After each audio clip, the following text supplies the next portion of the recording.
Good morning, good afternoon, or good evening to anybody watching. My name is Mokale Ln, student number 220204278, studying Bachelor of Engineering Technology and Mechatronics at Tshwane University of Technology. So we are working on a DC motor speed control circuit here using our MATLAB Simulink and hardware in the loop concept. We have a simple 12-volt battery, a DCGM3865 12-volt motor, a IRF 520 MOSFET, and an IN4007 diode. This is going to help us switch the power from the battery towards the motor, and the diode is simply to help with voltage spikes that might come in. Now, to explain the circuit, or rather the software Simulink blocks. Over here, we have our 0 and our step input reading to pin 5, which is going to allow the VCC of the MOSFET module to open. And here with our pin 2 and 3 are reading channels A and B of the quadrature encoder that we have. This MATLAB function block is a process block that allows us to take the data from the encoder and read it, and then get the rising and falling edge of the encoder. The rest of the circuit allows us to convert the encoder count into RPMs. Just going to open the code within the encoder. So this is the code in the encoder. It's basically taking the last values from the A and B channels, counting them up, and then getting a pulse width output. We then see this encoder position telling us rising edge either at the top or at the bottom, rising or falling edge. The rest of this circuit will be more detailedly explained in the report, but it's basically to convert the count of the encoder or the rise, to read the pulse width modulation of the encoder and convert it into RPMs, where we take in consideration the time constant, the gear ratio, and converting it to revolutions per minute. This is our low pass filter.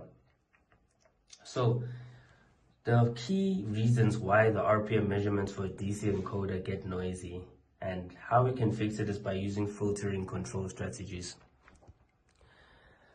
So some of the noises can come from electric noise, like signal wires can act like antennas and pick up interference from nearby electronics. PWM switching noise, fast voltage changes can cause spikes and ringing.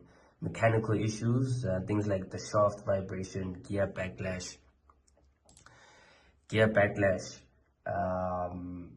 or uneven loading can cause irregular encoder pulses. So, or sampling quantization.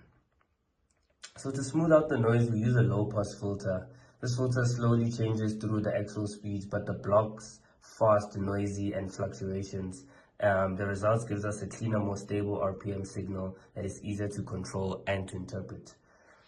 And then our PID control, our P controller can react to current error and how far the motor speed from what we want.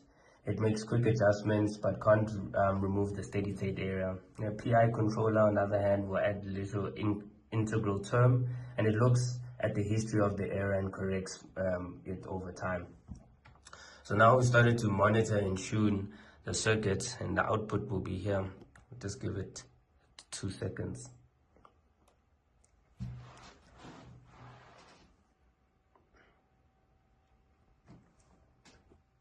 Here we also have our RPM unfiltered and our RPM filtered, which will all be shown in the report, and our output of the PID controller. The individual P, PI, and PIDs will all be plotted onto one graph.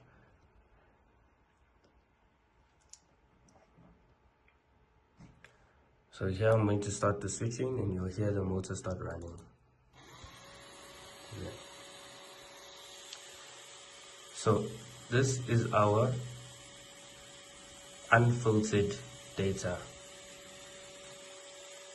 running, and the low pass filter filters the data, and our PID controller is reading and comparing.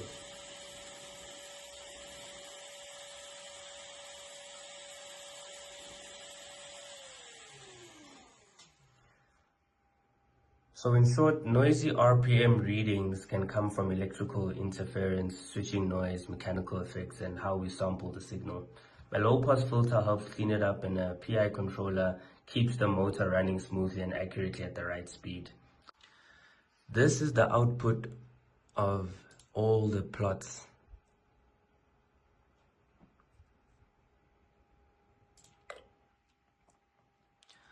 This will be more detailedly explained in the report. Thank you for tuning in.